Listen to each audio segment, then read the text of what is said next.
All right, let's close it out with some U.S. soccer media day chatter.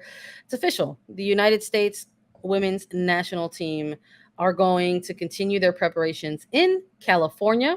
That also included a media day. So lots of stuff coming out of that event.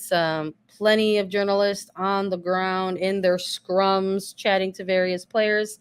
But it was also nice to see some press conference availability for the Mhm. public as well. Lots of different interesting things coming out of yesterday's media day, and we wanted to touch on, of course, everyone is curious about a U.S. women's national team captain update.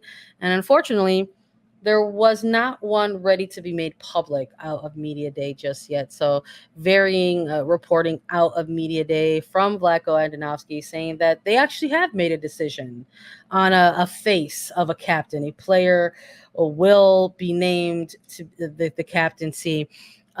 But because of travel logistics and timing and things like that, they weren't actually able to discuss it internally and with the club, and they, or excuse me, with the team, and they wanted to have those primary discussions before making anything public. So, I guess TBD in the meantime. But at least they have one named, right? Like, wouldn't it be Yeah. worse if he was just like, "We don't know, we're gonna figure that out." Of course, Yeah. they have one named. Of course, there has been a decision, but it's been a lot of travel, a lot of different moving pieces. But I think there's some front runners for sure. I mean, you and I, Sandra, we did talk about this initially when the roster was named and there was no captain named initially. We have a whole episode on it. Go check it out. It's just from last week, I believe. It's on our YouTube page. It's a really good conversation, but there are definitely some front runners for the captaincy for the United States. You look at Alex Morgan, Megan Rapinoe, players that are returning to their fourth World Cup. They have the leadership, they have the veteran ability, they have the talent. I think also Lindsey Horan is one that is going to be an option for Vlatko Andonovski, a player that will be playing significant minutes at the World Cup. I think there's a lot of different factors that go into picking a captain, whether it's team camaraderie, their ability to lead, their tenure on the team. I think that has something to do with it. Like Savannah DeMello, not going to be named captain. She doesn't have a cap yet. And Lindsey Horan is one of those players that's kind of solidified herself in the midfield. I foresee her playing significant minutes moving forward. I think she's probably the top option for Vlatko Andonovski to pick as the captain at this point. You and I have made cases for Crystal Dunn. A lot of the world has made cases for Crystal Dunn. I think that's a top option that maybe we'll see if it is captaincy by committee at some point.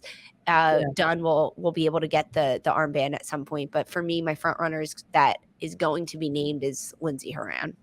I respect it. I mean, look, and these are players, the ones that you're alluding to.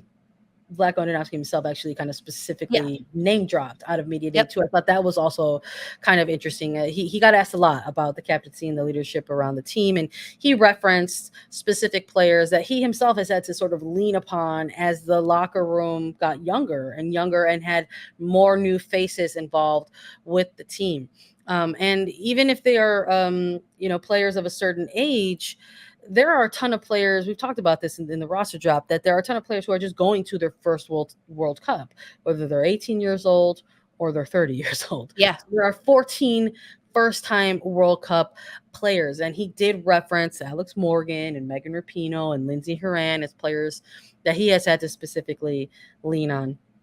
And you're 100% correct. I think when we first got the news about Becky Sauerbrunn, we were like, who could it be? Maybe we thought it would be by committee, and we might still see that in actual game day Right. scenarios, depending on how things work out in substitution windows. But we are in that camp. We are in the Crystal Dunn camp of captaincy. I felt pretty strongly about it that I just wrote a piece that's live right now on .com. Make Crystal Dunn ask her if she wants to be the captain, and see what happens from there. I think that's another player that they can absolutely pull from leadership. And I know we've also mentioned Alyssa Nair as well. Mhm. We're also looking, I think, positionally on the pitch. Who's able to kind of lead, from the field at that point in various stretches of the game. But I look, the captaincy is an important role. Let's not act like it's not. Of course, Andonovski was going to get questions about it in the media day scrums. but there was also some cool things that came out of it as well. I mean, he got a goalkeeper question as well. He essentially alluded to a little bit of the game planning that's going to take place in the World Cup, that there's not actually going to be a ton of rotation for Yeah. the keeper position. They want to make sure the goalkeeper is just going to have a consistent amount of minutes throughout the Now, duration of the World Cup, but that there might be a group game that they give to a backup I, just so they have preparations in this tournament, because he alluded to the Tokyo Olympics that they didn't want to be caught off guard again. yeah. Are you surprised that he said there wasn't going to be a lot of rotation in the goalkeeper position? I'm more surprised that he was asked a question about it. Yeah. I'm going to be real at this point. Look, it's a World Cup. There's never rotation at the goalkeeper position. Look, it's a World Cup. It's a media day. There's going to be a ton of people who Any have watched this question team. goes. There's going to Any be a ton question of goes. people in the media who have watched a lot of these games. There's going to be a lot of people who just got here because Yep. it's a World Cup and they're trying to cover, and they're like, hey, we should cover a World Cup, and maybe they don't have the knowledge and about that. So, I think everything that you and I have seen, we know in the build up to this World Cup that there's a number one and a number two, and Aubrey Kingsbury is filling a role as a number three. But I am curious about that game that he alluded to, that perhaps there's going to be a group game that they do give to the number two because of Yeah. what they experienced in the Tokyo Olympic Games. And he's referring to the fact that the United States made it all the way to the semifinals against Yep. Canada. And there was a devastating injury to Alyssa Nair, to the point where she had to come out of the game. And they had to sub in French at that point, who had previous experience as a national team keeper, but hadn't necessarily had the opportunity in these big tournament type of moments. So we saw how deeply that affected the team in that semifinal against Canada. And the fact that he's still alluding to that to this point is like, that's not going to happen to this team again. So that did pique my curiosity a little bit. If we're not learning from past mistakes, then we're doing something wrong, right? Yeah. At this point. So I think it is good that we will get some rotation. And honestly, I think throughout the group stages, like that's a moment for that to happen. If it's Alyssa Nair, who is still the number one goalkeeper for the United States, I think we do see rotation of Casey Murphy in that number two spot. Frankly, I'm going to be honest, I don't think we see Aubrey Kingsbury during this World Cup unless something happens. But when the rotation that happens, I think it'll be between Nair and Murphy and the options that are had there, because Alyssa Nair does have experience, right? She saved a crucial penalty kick against England in the last World Cup. Like, she's been at the world stages. She's understood a lot of different scenarios. She's been through adversity where she's gotten hurt and then she's had to watch from the sidelines and change in those moments. But yeah, it was a little bit interesting, I think, to hear. Coming out of this media day, one thing that really was interesting to me is the fact that a lot of questions were asked about, of course, the group stage, of course, the Netherlands. Remember, the United States is in Group E, so they are against Vietnam, Portugal, and the Netherlands, two debutantes in their group in Vietnam and Portugal. And then the Netherlands are longtime rivals, right? 2019 rivals in the World Cup for the United States. And a lot of questions asked about the Netherlands. However, Vlak Lenanovsky, Alex Morgan, Meg Rapinoe, Lindsey Horan, the players available for the press conference, really having their eyes and their focus 100% on the opening match against Vietnam, not taking that match for granted at all, despite being debutantes. That's the point of being a debutante. And when you look at Vietnam, the fact that they are going to their first World Cup, they are one of the best sides coming from Asia. They really are in what they're able to do. They're coming off a friendly just last week. It was 2-1 loss to Germany, but they got a goal in on Germany. They only conceded 2. I think there's a lot of positives to come out if you're looking at Vietnam making a run in this World Cup. And the fact that the United States was so focused on Vietnam, and I think the vibe for me that I got during this press conference is that the United States is going to treat every opposition like the opposition are reigning World Cup champions. No matter if it's a debutante, if it's their rivals in the Netherlands, if it's rivals in Sweden, if it's European champions in England, they are going to treat their opposition like they are the number one ranked team in the world. And that's something, to me, is exactly what you want to hear from the professionals on the national team. They're locked in. And you know what? And that's the exact correct perspective they should have.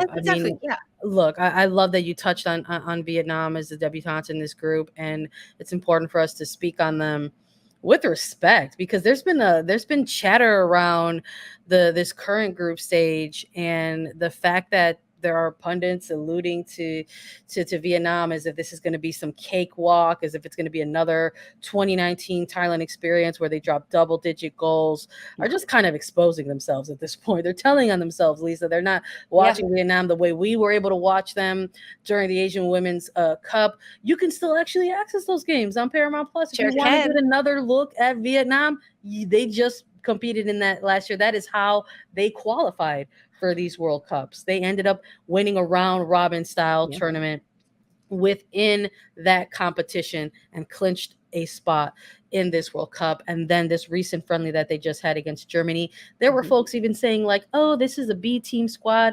Yeah, but let's not act like Germany isn't full of outstanding footballers. And the fact that this Vietnam team went out there and had a game plan, executed it, were organized, it was awesome. I loved watching that game. That's another game that was actually on Golazo Network as well. We've got a couple of other friendlies that are coming up. Folks can get access to and another look at another group stage team in Portugal as they're going to go up against England, and we will have that game on Golazo Network as well. So make sure you tune into those if you get a chance. But it's fun to hear the mentality side of it out of this media day and how locked in this team is right now at this moment. But of course, there's also fun stuff that comes out of this media day as well. We got to see Megan Rapinoe. She unveiled the 2023 World Cup hair.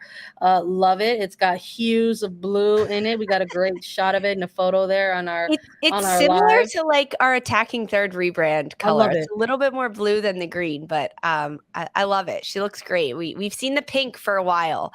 That was the classic pink, and I've heard her talk about her hair in media availability, saying that sometimes she just kind of picks it and she just kind of says, okay, it's time to re-dye it. It's time to get some more color on it. I love it. You can spot the blue hair in the USA kit soon. So soon, Sandra. I love it. I think it looks good. Blue's my favorite color. I love that it's so close to Attacking Third's color scheme. We're there in spirit, at least. Sophia Smith letting everyone know that she doesn't really know what CDs are. And you know what? This is another one of those questions where I'm asking my media siblings to check yourself. This is another question where you will expose yourself.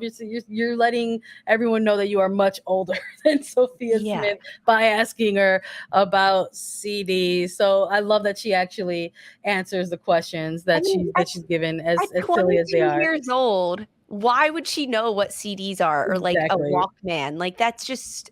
Don't ask her that. I said this yesterday to Sandra off mic. I was like, it's like asking me if I ever use like a typewriter or something. Like, obviously no. So, but it's funny when the media puts a spin on it that's like, Sophia Smith admits she's never used the CD. Like, come on. It's like, check her birthday. You could have like done the legwork on that for her. So it's so funny. But you love to have a laugh with players in the media day setting, and a bit of cute news coming from Julia. She did confirm that yes, her baby boy Madden and her husband Zach will travel throughout the World Cup to support her and the team. You love to hear it. You love to see it. What a lovely media day. It's just phase one for this team. They're rooted in California at this time. They're going to go through final preparations. They will have a send-off game on July 9th in San Jose against Wales, and then they will depart to New Zealand to begin the World Cup. So we're going to keep an eye on things moving forward with the U.S. national team and all things 2023 World Cup.